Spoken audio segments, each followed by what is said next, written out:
Welcome to Miss Marple Mystery. A guest arrives at a peaceful village supper with a bottle of wine, but death comes instead. Secrets unravel, lies twist, and truth whispers. Where are you listening from? Tell us in the comments below. The morning sun filtered through lace curtains, scattering soft light across Miss Marple's sitting room. The faint scent of lavender polish hung in the air, mingling with the quiet rustle of a newspaper and the gentle ticking of the mantel clock. Outside, the village of Marymead stirred to life, milk bottles clinked at cottage doors, and the postman whistled as he cycled down the lane. It was an ordinary Thursday, or at least it seemed so. At 10:30, Miss Marple received a knock at the door. Her housemaid, Alice, answered, ushering in a tall gentleman in a grey travel coat, carrying a rather fine bottle of claret in one hand and an expression of polite discomfort on his face. "Good morning, Miss Marple," he said warmly. "I'm Geoffrey Hargreaves, recently moved into the Grange. I believe we have mutual acquaintances in Little Paddock. I do hope I'm not intruding." Miss Marple, knitting half forgotten in her lap, smiled with gentle curiosity.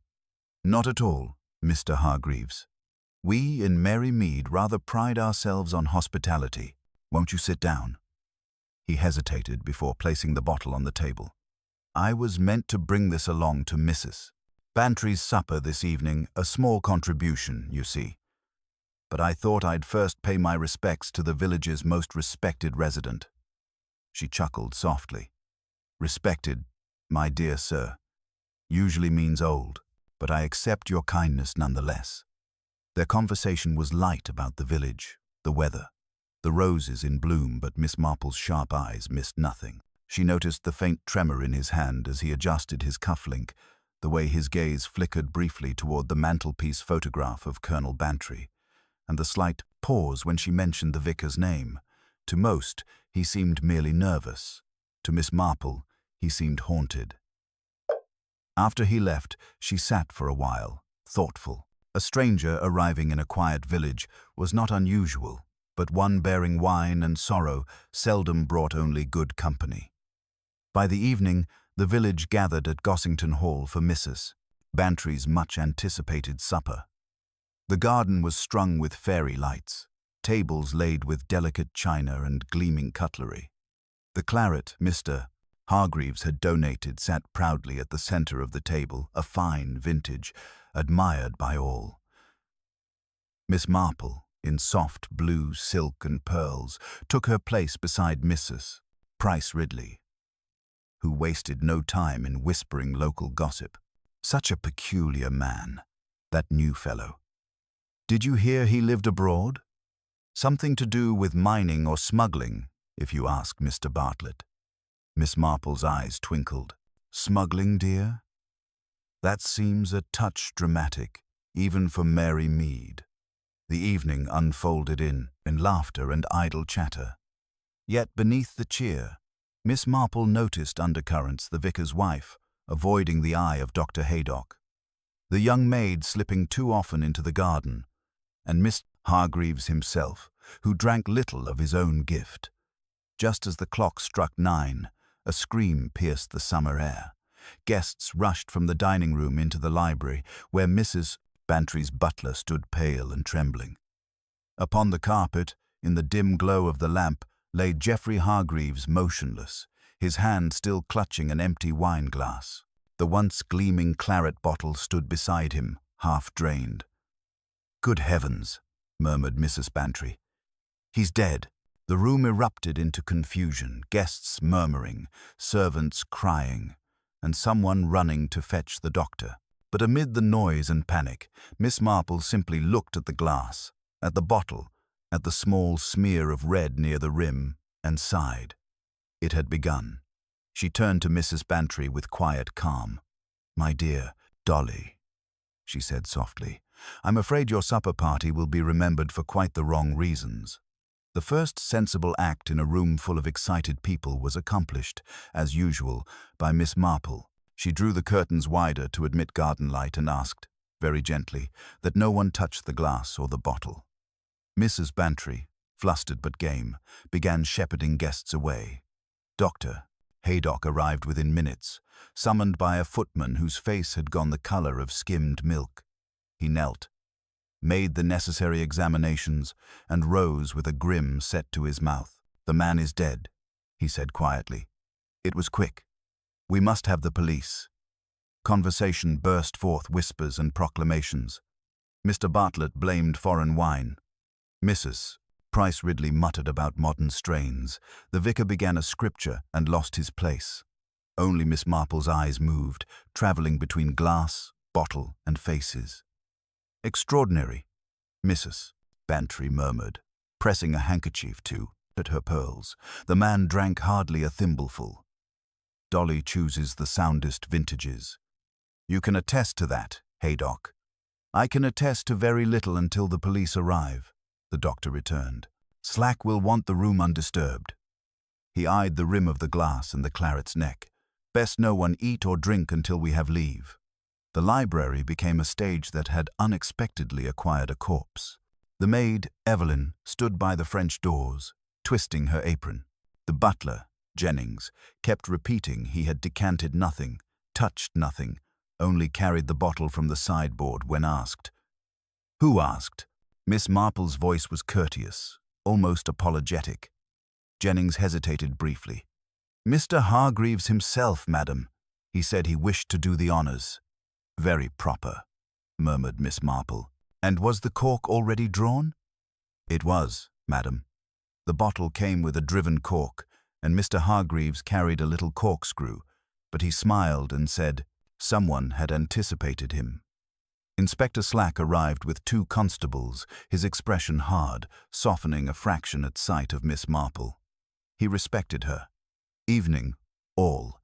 No one is to leave," he announced. "Doctor." "Dead," said Dr. Haydock. Rapidly. "I've my suspicions, but you'll want your chemist to confirm what the tongue and palate suggest."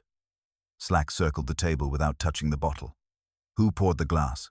"I did," said Jennings, "at Mr. Hargreaves's request. For himself only. For himself first. He toasted Mrs. Bantry and sipped. Then he excused himself, saying the library was too warm. I followed with the bottle to set it down." "That is all." Miss Marple remembered the tremor in Geoffrey Hargreaves's hand that morning, the careful way he had not drunk while praising the claret. A man who brings wine and avoids it may be a connoisseur or wary. "What brought Mr. Hargreaves to Mary Mead?" Slack asked generally. "Business," said Mr. Bartlett, too readily. "Mining shares. He spoke to me about a syndicate quite above board." "Past life," said Mrs. Price Ridley, tapping her nose. "Shady. Charity," offered the vicar's wife softly. "He pledged funds for the roof. 3 explanations: profit, scandal, virtue stood shoulder to shoulder. Miss Marple had known such lineups before. Good reasons often concealed a simpler cause. A chime cut through the murmurs. Miss Marple turned to Evelyn. "My dear, you went into the garden twice during dinner. Was anyone with you?" The girl flushed. "Only to fetch roses, miss.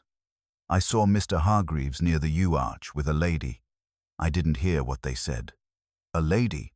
Mrs. Bantry pounced. "Which?" Evelyn's eyes flickered toward the vicar's wife, and then away. Inspector Slack cleared his throat. "We'll take statements in the morning," he said. "For now, everyone home. Doctor, remain here."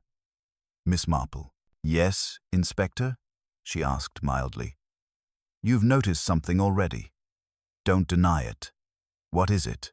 "Only that decanters in good houses are seldom so dusty," she said, indicating the unused sideboard glass, "and that the cork is less stained than one expects from such a vintage. It reminds me of Mrs.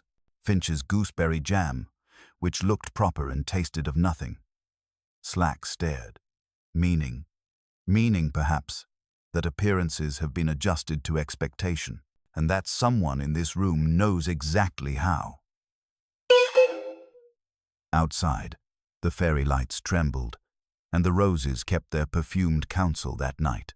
Morning light crept softly over Mary Mead, gilding rooftops and hedges. But in Mrs. Bantry's drawing room there was little of its warmth. The air still held the chill of last night's tragedy. The police had sealed the library, and Inspector Slack had spent half the night taking statements from every guest. Now, the village hummed with gossip like a disturbed beehive. The butcher's wife swore it was poison.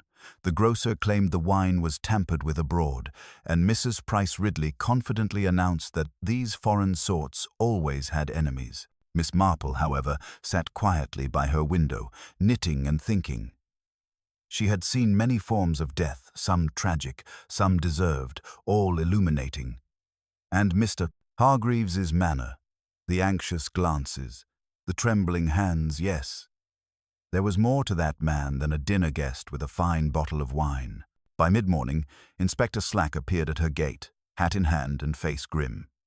"Miss Marple," he said, stepping inside, "I could do with your mind, if you'll lend it. The chemist confirms what I suspected: cyanide. A few drops, enough to kill a man instantly." "Ah," Miss Marple murmured, "so definite, so dreadful, and so very deliberate." Slack sat opposite her, glancing about at the tidy room that smelled faintly of lavender and lemon polish. The bottle was doctored, that's sure, but the cork, brand new, no trace of tampering, and Jennings swears he never left it unattended. "And yet," she said softly, "Mr. Hargreaves seemed to know his end before he met it." Slack frowned. "You think he expected to die?" Miss Marple's needles clicked gently. "He brought the wine himself, did he not? And then refused to drink it at first. A man so nervous, yet so gallant, yes. It seemed to me as though he were performing a duty." The inspector leaned forward. "You mean suicide?" "Not quite," she replied. "Men seldom poison themselves in company, and never in another's house if they can help it. It's inconvenient. No, Inspector. I suspect he feared something or someone enough to risk walking into danger knowingly." Slack exhaled through his teeth. "Well, someone made sure he didn't walk back out, and I'll wager that someone was in that room." He opened his notebook, flipping through his scribbled observations. "The guests are a curious mix. Mrs. Bantry, of course, means well, but knows too much of everyone's business. The vicar's wife, nervous creature, kept glancing toward Hargreaves all night. Dr. Haydock, cool as ever, though he handled the glass before we arrived. Then there's Bartlett, financier, pompous fool but useful to no one. And young Evelyn, the maid. She claims she saw Mr. Hargreaves with a lady near the yew-arch, but can't or won't say which lady it was." Miss Marple set down her knitting and smiled faintly. "When people can't say a thing, it is usually because they won't. Fear, loyalty, or guilt, one of the three." Slack nodded. "I'll press her again this afternoon. We're also checking into Hargreaves's past. Seems he wasn't just a businessman, worked in South Africa for years, connected to a mining company that collapsed under scandal, missing funds, a partner imprisoned." "Ah," Miss Marple said softly, eyes brightening with interest. "And what became of the partner's family?" "That's being looked into. You think someone here might be connected?" "I think," she said gently, "that villages are rather like old cupboards, Inspector. One never knows what falls out when one opens the door." Bantry invited Miss Marple for tea, though her hands trembled as she poured. "It's simply ghastly," she said. "Poor man, though no one knew him long enough to be truly poor. Still, it's frightful for the village. People keep calling. I had to tell Colonel Melchett I found poison at my dinner table." Miss Marple stirred her tea quietly. "Did you know Mr. Hargreaves before yesterday?" "He wrote me a note last week," Mrs. Bantry confessed. "Said he was a friend of the Colonel's old regiment and wanted to reintroduce himself to country life. Perfectly civil. But now, well, imagine, to die under my roof." Her voice faltered, and Miss Marple reached over, touching her hand gently. "It is rarely the hostess's fault, my dear. Evil travels on its own legs, not in the silverware." From the window, Miss Marple could see Evelyn crossing the garden, her apron folded neatly but her steps uncertain. The girl looked pale, frightened, and as she disappeared down the path toward the vicarage, Miss Marple's gaze lingered. Perhaps, she murmured to herself, the good inspector should not question Evelyn too sharply. People tell more truth when one listens kindly than when one demands answers. She rose, her knitting abandoned, and reached for her shawl. There was something in that girl's trembling silence last night that spoke louder than fear. If Mr. Hargreaves had brought death with him, then someone in Mary Mead had been waiting for it to arrive. The vicarage garden was bathed in soft gold as Miss Marple approached that afternoon, her step slow but steady, her parasol casting a neat oval of shade. From the open, study window came the faint hum of bees and the low murmur of voices. She could hear Mrs. Clement speaking in hurried tones, her words occasionally breaking with distress. Miss Marple lingered by the lilac bush just long enough to catch the tail end of the conversation before she gently tapped at the side door. "Miss Marple." "Mrs." Clement said, emerging, her eyes red-rimmed but composed. "I was just making tea. You've heard, of course." "I have indeed," Miss Marple said softly. "A dreadful business, my dear. I only came to inquire whether you've recovered from the shock of it all. One mustn't let such horrors weigh too heavily." The vicar's wife hesitated, her hands twisting the corner of her apron. "I keep thinking of that poor man, Mr. Hargreaves. I spoke to him for barely 5 minutes, but there was such unease about him. He asked strange questions about forgiveness and how long people remembered wrongs." "Did he? Now," Miss Marple said, mildly. "And what did you tell him?" "I said, the good Lord teaches us to forgive, though it isn't always easy for human hearts." She gave a trembling smile. "He said he doubted the hearts of Mary Mead were any different from those in Johannesburg." Miss Marple's brows lifted a fraction. "Ah, Johannesburg. So he mentioned South Africa to you, too?" Mrs. Clement nodded. "Yes, though he changed the subject quickly after that. And later before dinner I saw him in the garden, speaking to someone. A woman, I think. She wore a pale shawl, but by the time I stepped outside, they'd gone." Miss Marple's mind immediately conjured Evelyn's frightened glance, the unspoken fear behind it. A pale shawl. Mrs. Bantry had worn one earlier that evening, but she'd removed it before dinner. The vicar's wife, perhaps, or another lady altogether. "I do wonder," Miss Marple said thoughtfully, "whether Mr. Hargreaves came here to atone for something or to confront it." Mrs. Clement's teacup rattled faintly in its saucer. "You think he knew his killer?" Miss Marple's eyes softened. "My dear, people seldom die by accident when they bring their own doom neatly bottled." Before Mrs. Clement could reply, a sharp knock sounded at the front door. It was Inspector Slack, hat tilted low, his tone brisk but not unkind. "Afternoon, ladies. Sorry to intrude. I've come to ask Mrs. Clement a few more questions. Miss Marple, since you're here, you might be interested in what we've just found." Miss Marple's expression remained mild, but there was a quiet spark of curiosity in her blue eyes. "If it is something dreadful, Inspector, I find it better to hear it over tea." Slack gave a grunt of reluctant amusement. "We've been digging into Hargreaves's affairs. Turns out he was being followed. Letter in his pocket addressed to a Miss D. No surname. Talks about a past wrong. Something about what happened at Kimberley and a warning not to come after him." Mrs. Clement gasped. "Miss D? Who could that be?" "Hard to say," said Slack. "Could be anyone. He stayed at the inn under his own name, but no visitors signed in. I've posted a man to search his room. Might turn up more." When Slack left, Miss Marple remained seated, her hands folded neatly over her handbag. "Miss D," she repeated softly. That could mean Dorothy, Diana, Deborah, or even Dolly. Mrs. Clement blinked. "Mrs. Bantry? Possibly, though in my experience, people rarely write full names when guilt is involved." It may not even be her Christian name, it might be an initial for something else entirely. As she walked home along the lane, the afternoon sun slanting low behind the hedgerows, Miss Marple replayed the fragments of conversation she had gathered.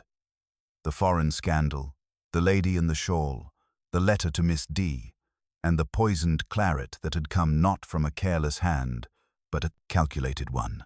And somewhere, she thought, a woman was trembling not from grief, but from the memory of a promise made long ago, a promise now fulfilled by death. She paused at her gate, the faint scent of honeysuckle curling through the air, and murmured to herself, "It is often the smallest act of kindness or the smallest cruelty that carries the seed of murder, and I fancy the soil of Mary Mead has seen both." The following morning brought a pale drizzle that shrouded Mary Mead in damp quiet. Miss Marple sat by her window, her teapot steaming gently beside her as she read through the morning paper, though her mind, truth be told, was not upon the news. Her thoughts lingered instead on the faint tremor in Mrs. Clement's voice, the peculiar phrasing in that letter to Miss D, and the curious restraint Inspector Slack had shown when mentioning Kimberly. Such restraint, she reflected, was often the mark of ignorance pretending to confidence. A discreet knock came at the door. It was young Evelyn, eyes red and fingers clasped around her apron. "Begging your pardon, miss," she said timidly. Mrs. Bantry said, "I might come to you. I can't seem to keep it to myself any longer." Miss Marple motioned her to sit by the fire, her voice kind but steady. "You did very wisely, my dear. Now, take your time." Evelyn's story spilled out in uneven fragments. She had met Mr. Hargreaves 3 days before the dinner, entirely by chance, or so it had seemed. He had stopped her in the lane, asked if she were local, and pressed a sealed envelope into her hand with instructions to deliver it privately to Mrs. Clement. He said it was important and mustn't go through the post. She whispered, "But I got frightened, miss. After what happened, I never gave it to her." Miss Marple took the envelope delicately. The flap was still sealed, the handwriting neat and masculine. "And you've not opened it?" The girl shook her head. "I didn't dare. Fear, my dear," Miss Marple said gently, "is a most inconvenient guardian of the truth, but sometimes it preserves it longer than honesty ever could." She studied the address. "To be opened by the vicar's wife only," and the faint smudge of rain across the ink. "Best not to break it yourself. Let us take it to the inspector together." By the time they reached the police station, Inspector Slack was in a foul temper. "You again, Miss Marple," he grumbled, though his tone softened when she laid the envelope on his desk. "Another revelation, I suppose?" "Merely something left undelivered," she said mildly. "From the deceased to Mrs. Clement." Slack examined the seal, then broke it. Inside was a single sheet of paper bearing a few scrawled lines. His eyes narrowed as he read aloud. "I am returning to face what I should have faced long ago. I wronged someone who did not deserve it. Tell her the money was never meant to buy silence." G.H. Slack exhaled sharply. "Tell her so we're back to this mysterious woman again. Miss D, perhaps." Miss Marple's fingers fluttered toward the paper. "May I?" she asked, reading it closely. "No address, no signature beyond initials. But note the phrasing, 'We're turning to face, not to confess.' That suggests he expected a reckoning, not forgiveness. The word silence, too, implies a matter that was once concealed. Which narrows it to everyone in this village," Slack muttered. "Still, this Miss D, if we can find her." "Not Miss," Miss Marple interrupted softly. "He says her, not Miss D. It may be a title of familiarity, and perhaps not D at all." Slack raised an eyebrow. "You think we've misread it? Handwriting, Inspector, is as deceptive as human nature. An H looped too tightly becomes a D. Suppose the letter was to Miss H, say Harper or Haydock." Slack blinked. "Dr. Haydock's sister stayed here last summer, didn't she?" Indeed, Miss Marple said, eyes brightening. A widow, I believe, who returned abruptly to London after only a week. I recall she wore a pale shawl, much admired at the Women's Institute. For a moment, the room was silent, except for the ticking clock. Then, Slack grabbed his coat. Right, we'll wire London. Find her whereabouts. If Hargreaves knew her abroad, there might be our link. As he strode out, Miss Marple turned to Evelyn. You've been very brave, my dear, but keep quiet for now. People in this village, when frightened, are apt to remember things they never saw. When she returned home, dusk had already begun to settle, and the rain had turned into a fine mist. She poured herself a fresh cup of tea and watched as a solitary figure passed her gate, Dr. Haydock, moving briskly toward the Bantrises. His face was drawn, his step hurried. Miss Marple sipped thoughtfully. How curious, she murmured. A doctor who arrives, all after the death, and lingers long after the body's gone. Yes, most curious indeed. Night settled over Mary Mead with a damp quiet, broken only by the slow chiming of the church clock and the faint rattle of wind against window-panes. In her cottage, Miss Marple sat beside the hearth, a single lamp casting soft light over her knitting basket. Her thoughts, however, were far from peaceful. Haydock's late visit to the Bantries had not gone unnoticed. He was a man of discretion, yes, but also one of curiosity. He seldom lingered anywhere without purpose. A soft knock interrupted her thoughts. It was Mrs. Bantry herself, wrapped in a dark cloak and visibly uneasy. "Jane," she began, slipping inside, "I've just had the most dreadful half-hour. Haydock came to see me, not socially, mind you. He wanted to ask questions about the supper, about Hargreaves, and can you imagine, about that wretched wine." Miss Marple poured her friend a cup of tea. Her expression mild. Did he seem nervous? Mrs. Bantry hesitated. Not nervous. Angry, perhaps. Defensive. When I said Jennings poured it under Mr. Hargreaves's supervision, he looked relieved, almost too much so. And when I mentioned the letter found by Inspector Slack, he went pale as milk. Then he muttered something about fools meddling in things they don't understand and rushed off. "Ah," Miss Marple said softly. "A man in the medical profession rarely uses that tone unless there's something he very much wishes left unexamined." Dolly Bantry clutched her teacup tighter. "You think Haydock? Good heavens, Jane. He's known us all for years." "Indeed. And it is often the people we've known for years," Miss Marple murmured, "who hide the deepest chapters of their lives." The next morning brought more unease. Word spread that Inspector Slack had received a telegram from London. Dr. Haydock's sister, Mrs. Lydia Harcourt, had been located. She was returning to Mary Mead that afternoon. "She insists," Slack had said to his sergeant, "that she never knew anyone called Geoffrey Hargreaves, but she's coming anyway. Says she has something to explain." By the time the train from Paddington arrived, a steady drizzle had begun to fall. Miss Marple, standing quietly at the station under her umbrella, watched as Lydia Harcourt stepped onto the platform. She was elegant still, though time had touched her gently silver threads in dark hair, a pale face framed by a travelling cloak. Yet her composure wavered when she spotted Miss Marple waiting. "Mrs. Harcourt," Miss Marple greeted softly. "I thought perhaps you'd prefer a friendly face."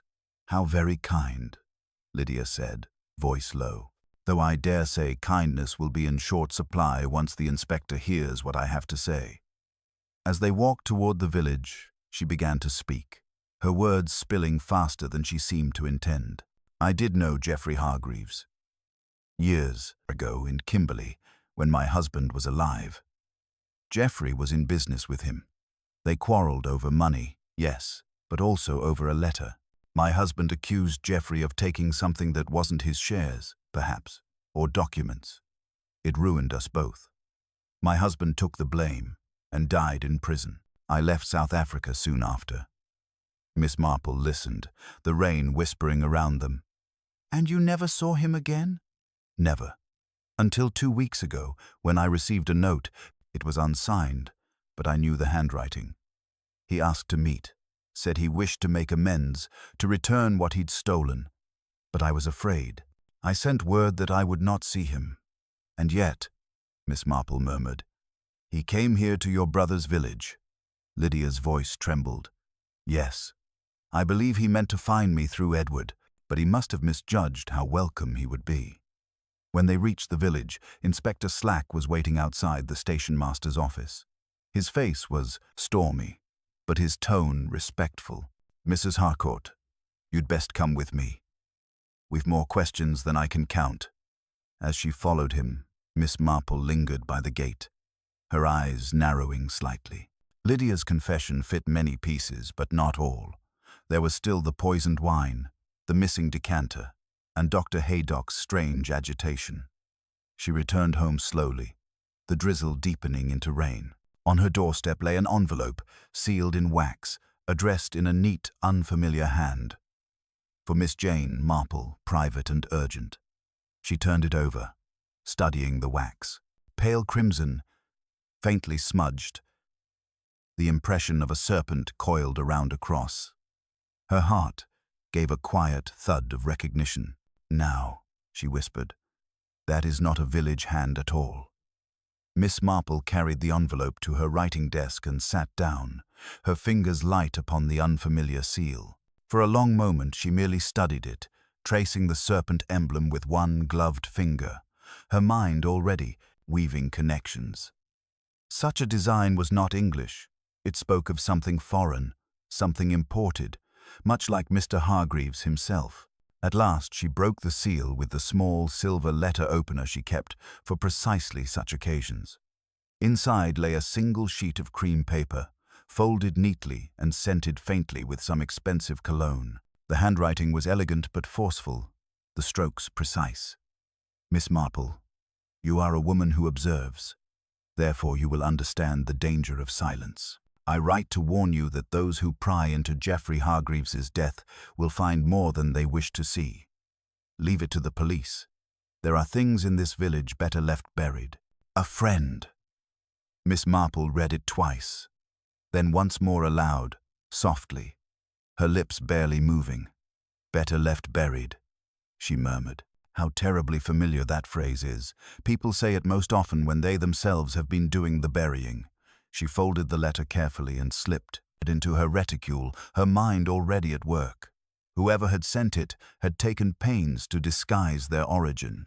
The writing bore hints of schooling, perhaps abroad.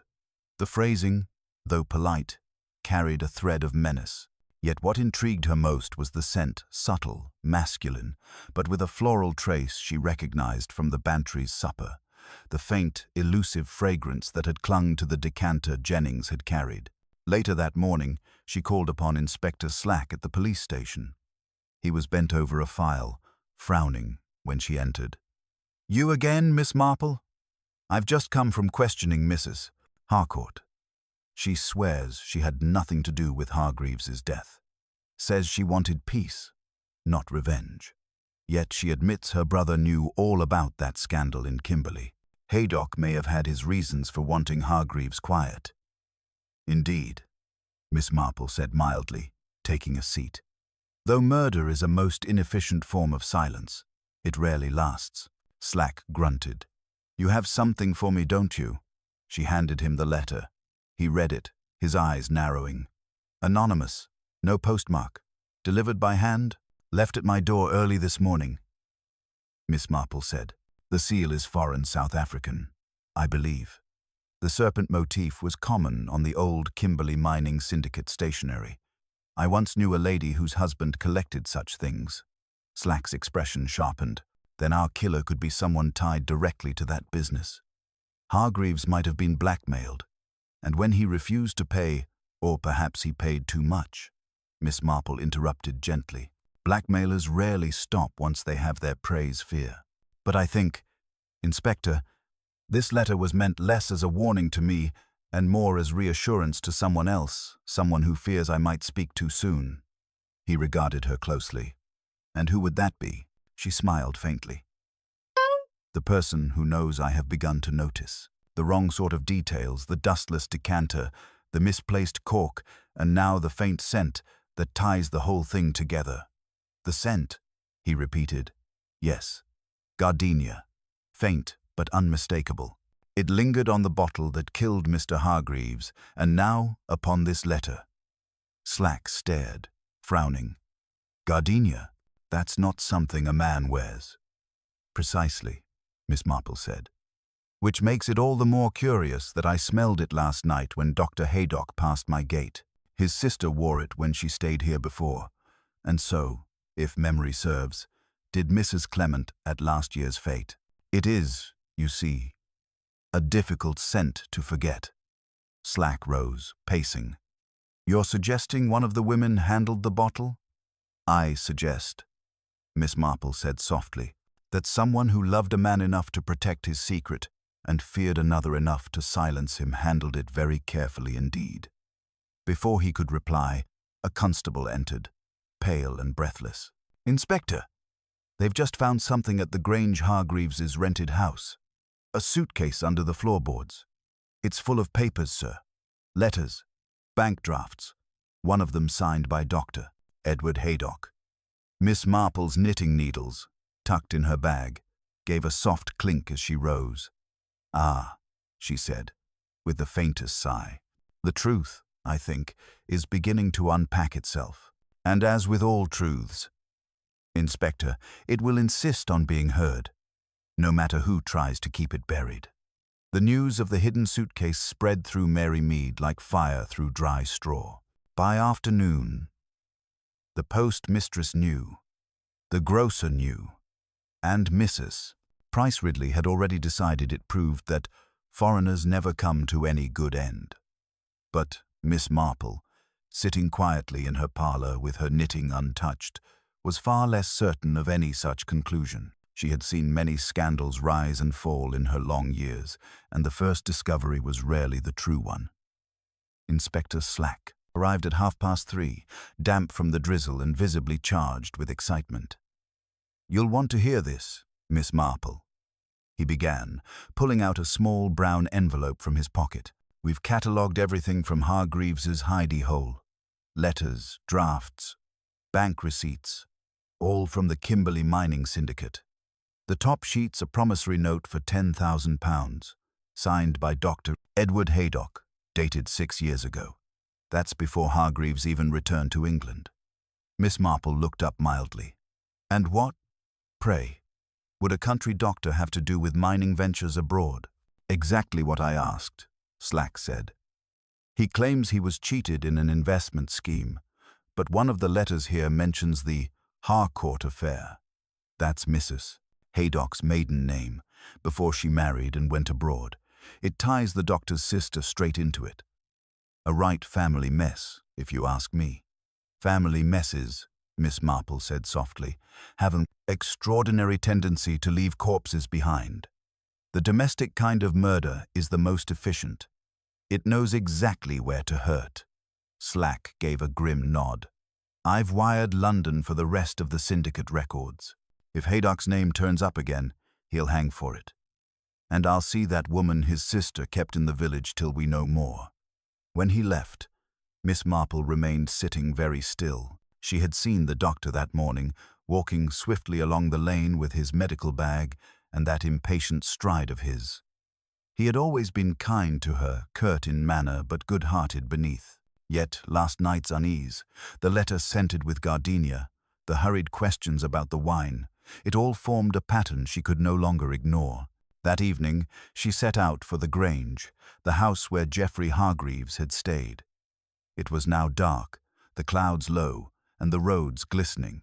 She carried a small torch and walked with her usual brisk determination. Her umbrella, tapping lightly at her side. The constable at the gate recognized her immediately. Inspector said no one's to go in, Miss Marple. I'm sure he did, she replied sweetly.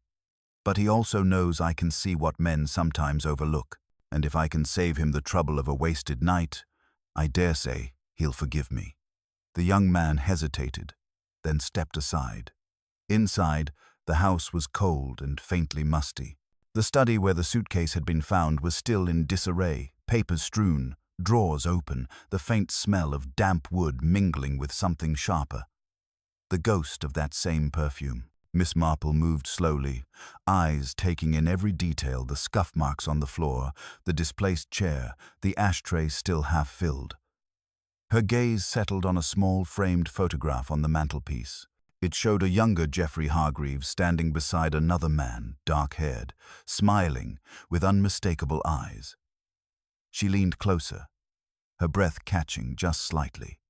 It was Dr. Haydock, but there was more on the back of the frame. Faint writing in pencil. Kimberly, 1919. Partners once, enemies later. Miss Marple straightened, her face calm but her thoughts racing. It was always pride, she thought, and guilt the two constant companions of tragedy. She picked up the frame, turned it over once more, and replaced it precisely where it had been. Then she moved toward the writing desk, where a half-burned paper sat in the grate. The edges were curled, but the ink had survived enough to reveal two words: my debt. The sound of the door startled her. Dr. Haydock stood there, pale, drenched from the rain, his expression taut. "I might have guessed you'd be here," he said quietly. "Always looking where you shouldn't, Miss Marple." She turned, unflustered. "One must look where things are hidden, Doctor, or nothing wicked would ever be found." He shut the door behind him and leaned against it, weary. "They've found the papers, I suppose." "They have," she said, "and a letter or two that raise rather uncomfortable questions." He ran a hand over his face. "I didn't kill him." Miss Marple's voice was gentle but firm. "Then why did you go to Mrs. Bantry's that night? You weren't invited." "I had to see him," he said. "He sent me a note that afternoon, said he'd destroy the evidence if I didn't come. He wanted more money. Always more. I'd already paid once, 6 years ago, to keep my sister's name out of the scandal. She was barely 20. Hargreaves was charming then, persuasive. She trusted him. He ruined her and left her to face the wreckage. I tried to make it right, but he never forgave me for exposing him. So you went to the dinner." "Yes." "He promised he'd hand over the papers that night. But when I got there, he acted as if nothing had happened. I saw him laugh, saw him raise that glass, and I thought perhaps he meant to taunt me first. Then he drank it. I swear I didn't touch that bottle." He poured his own glass. Miss Marple regarded him with quiet compassion.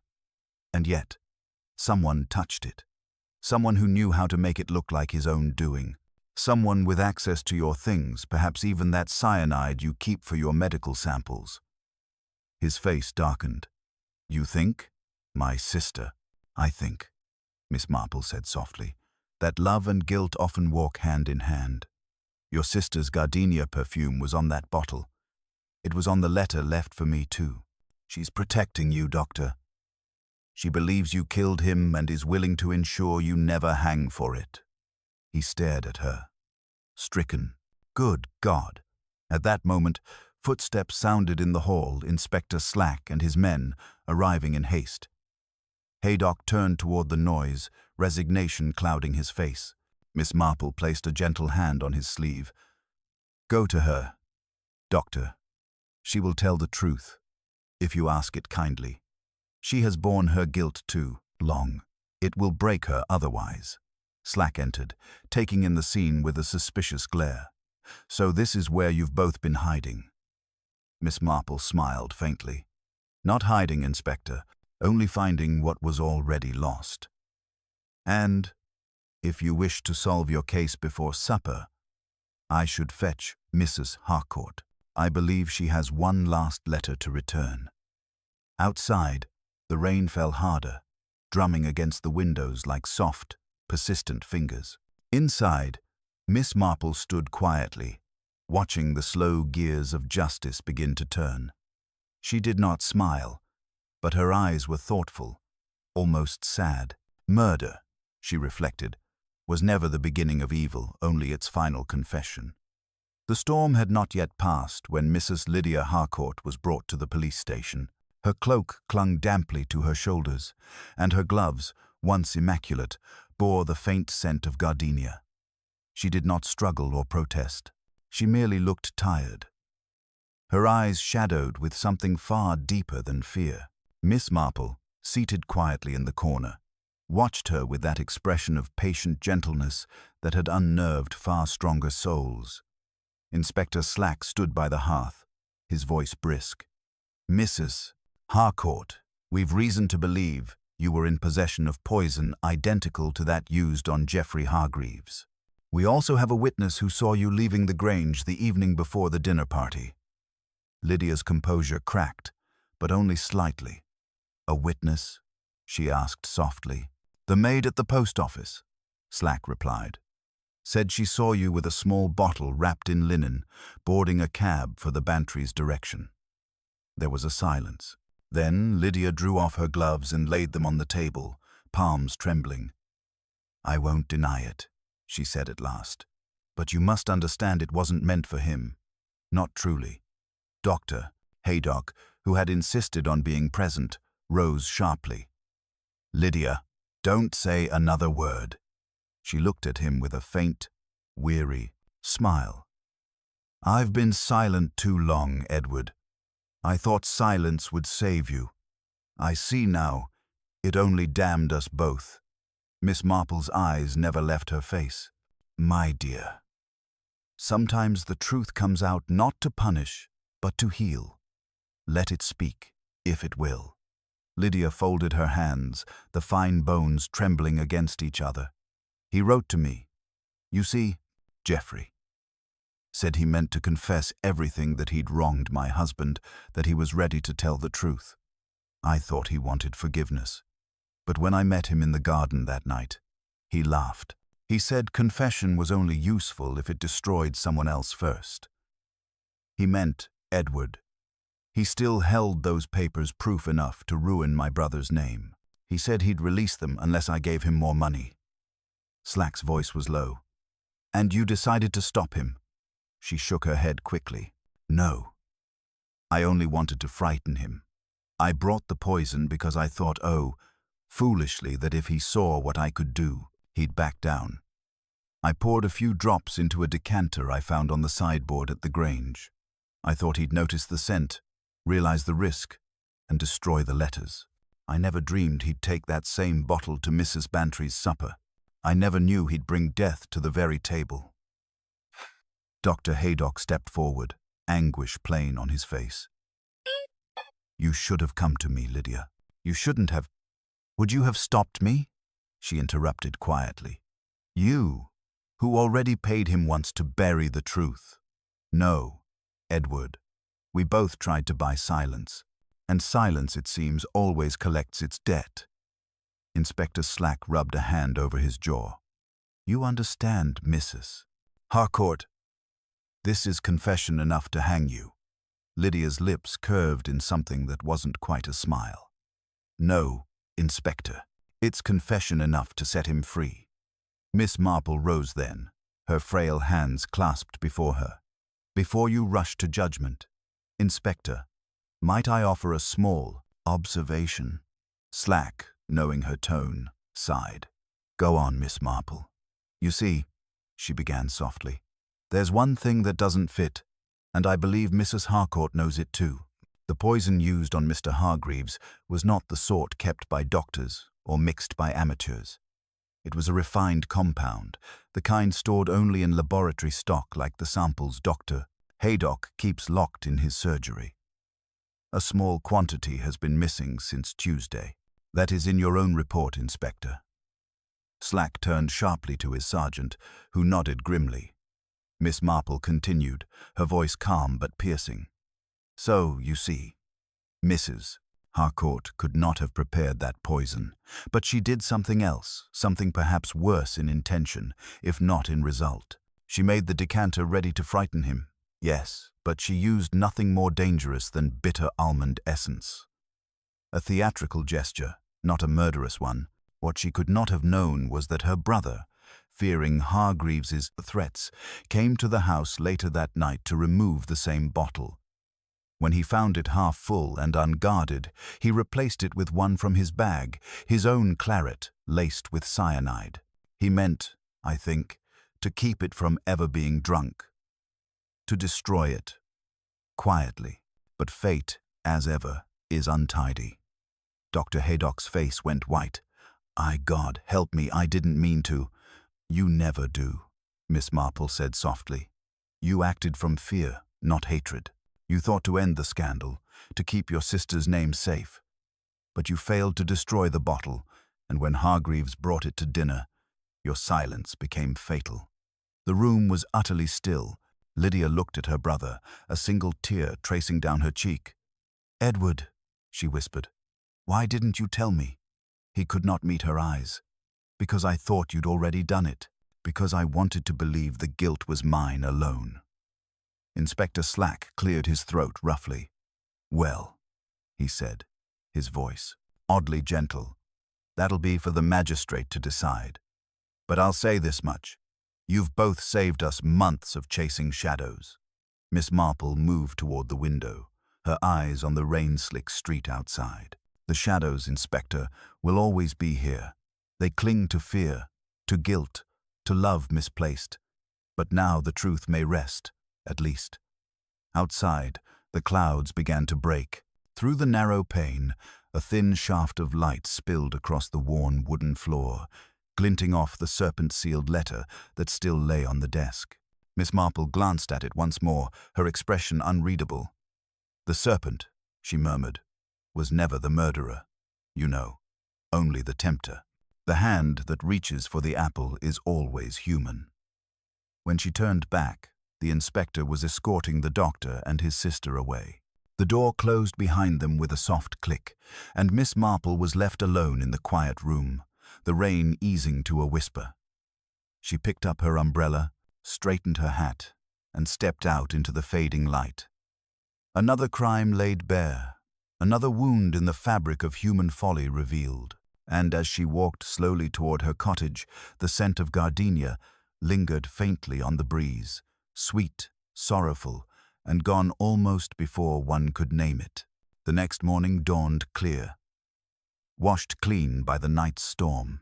The church bells tolled softly through Mary Mead, summoning the villagers to Sunday service, their chime falling over damp gardens and glittering puddles. To anyone passing by Miss Marple's cottage, the world might have seemed quite unchanged, smoke rising gently from the chimney, lace curtains fluttering faintly at the window, but within, Miss Marple sat at her writing table, her teacup untouched, and her thoughts far from peaceful. The events of the night before had closed with tragedy subdued, not triumph. Dr. Haydock and his sister had been taken to the county gaol, pending inquiry, and though both had confessed in their own ways, the inspector's satisfaction had been grim rather than victorious. He, like Miss Marple, knew that the law could punish the deed but never quite reach the heart from which it sprang. As she sat there, a soft knock came at the door.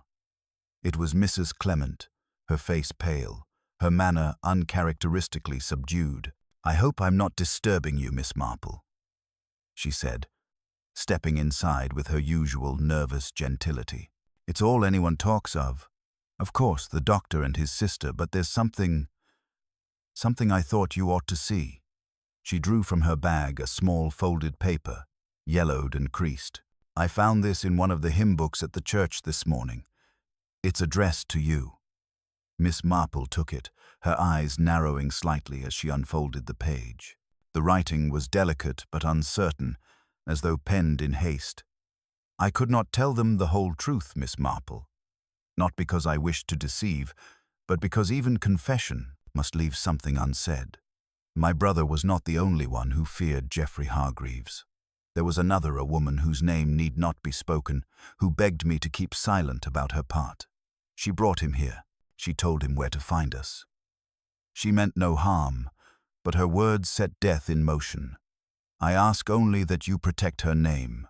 She has children, and her sorrow is punishment enough." There was no signature, but the faint scent of gardenia still clung to the page. Miss Marple read it twice before folding it neatly again. "Ah," she said softly. "Even now, she protects others. There is something touching, though terribly human, in the way guilt seeks companionship. Mrs. Clement looked stricken. You think there was another woman involved? Miss Marple smiled faintly. There always is, my dear, but perhaps not in the way you imagine. She rose, moving to the window, where sunlight danced through the leaves outside. You see, when evil begins, it never does, so alone. It feeds on kindness, ignorance, love, on the small, well-meant acts that open doors best left closed. And Mary Mead, for all its prettiness, is rather full of such doors. By afternoon, Inspector Slack arrived once more, weary and irritable. We've confirmed your theory, he told her without preamble. The cyanide came from Haydock's medical stock. There's enough evidence to make it a hanging case. But the magistrate's not happy, says it feels more like an accident tangled in guilt than deliberate murder. Miss Marple inclined her head. Perhaps because it is precisely that, Inspector, a chain of misjudgments, each forged by fear. Slack dropped heavily into a chair. Still, there's the matter of that note you mentioned, the anonymous warning, and now this new letter. Someone else knew what was happening. Yes, she said, and that someone has been trying, quite desperately, to stay invisible. You see, Geoffrey Hargreaves was not entirely without pity. He had promised the woman who betrayed him, who led him to this village, that he would not expose her if she helped him reach the others. She was the first to see him that evening, before he ever entered Mrs. Bantry's house. She likely thought she could reason with him, or perhaps beg him to leave. But when he refused, well, she fled, and that silence was the last kindness she would ever manage. Slack frowned. And who, pray, was that woman? Miss Marple's tone was almost tender. Mrs. Clement. He stared at her. The vicar's wife? Indeed. She had known Mr. Hargreaves years before, when she was still a girl. He was older, charming, persuasive. She trusted him with something she shouldn't have, perhaps a letter, perhaps her confidence. When the Kimberley scandal broke, he threatened to expose her youthful indiscretion to ruin her husband's name. So, when he reappeared, she tried to divert him toward Mrs. Harcourt and the doctor, believing his quarrel lay with them. She never realized how far his malice reached until it was far too late. Slack swore under his breath. And you mean to tell me she had no hand in the poisoning, Inspector? But she did light the match that set the flame. There was a long silence. Then Slack sighed. I suppose you'll tell me to leave it alone. Miss Marple smiled gently. Not I, Inspector. The law must do as it will. But perhaps the law can be satisfied with the truth as it stands. There are many kinds of guilt, and only one kind of mercy. He looked at her for a moment, then stood. You've a strange way of making sense of wickedness, Miss Marple. She folded her hands over her knitting. It's only experience, Inspector. Human nature is the same whether in a palace or a village parlor. People commit dreadful acts not because they are monsters, but because they are frightened, and fear is a far deadlier poison than cyanide. That evening, the sun slipped low over Mary Mead, its light soft and forgiving. The church bells tolled again, slower this time, as if marking the close of something long and heavy. Miss Marple sat once more by her window, her knitting steady, her eyes thoughtful. In the distance, she could see Mrs. Clement walking with her husband along the church path, their steps close together, their heads bowed. Miss Marple smiled faintly, her gaze softening. The village would gossip for weeks. Of course, it always did, but in time, it would fade. Death and scandal always gave way to ordinary life, to the washing on the line and the hum of bees and the vicar's Sunday sermons. She glanced toward the mantel, where the serpent-sealed letter still lay among her books. You see, she murmured, to no one in particular, the world rarely ends with justice, but it often ends with understanding, and that, I think, is justice enough. Outside, the air was sweet with the promise of spring, and though the memory of Geoffrey Hargreaves lingered like a shadow. It no longer felt sinister, only sad, like a tune that had reached its final note.